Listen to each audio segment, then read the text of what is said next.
Cela fait plus de 5 ans qu'il n'est plus à l'Élysée et pourtant, pour certains ministres, ce serait toujours lui le chef ou du moins le conseiller. Alors que Nicolas Sarkozy inaugurait ce mardi 29 août le centre de formation Raymond Kopa à Reims, ce n'est pas loin de l'Élysée qu'étaient ses pensées. Le journal Le Parisien révèle que celui qui qualifie Emmanuel Macron d'étonnant coacherait plusieurs membres du gouvernement issus de la droite, à commencer par le Premier ministre. Édouard Philippe échangerait avec l'ancien chef de l'État par téléphone.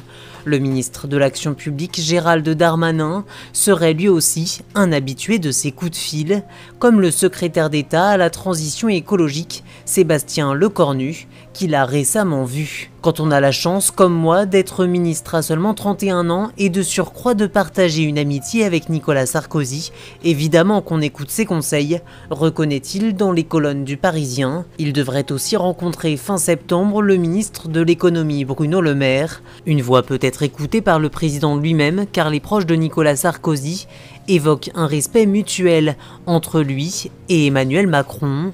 L'animal politique n'est pas mort, bien au contraire. Il scruterait de très près la présidence des Républicains. Selon Le Parisien, il devrait recevoir cette semaine dans ses bureaux de la rue de Miroménil Florence Portelli puis Daniel Fasquelle. Le favori Laurent Wauquiez a déjà été reçu lors d'un déjeuner début juillet.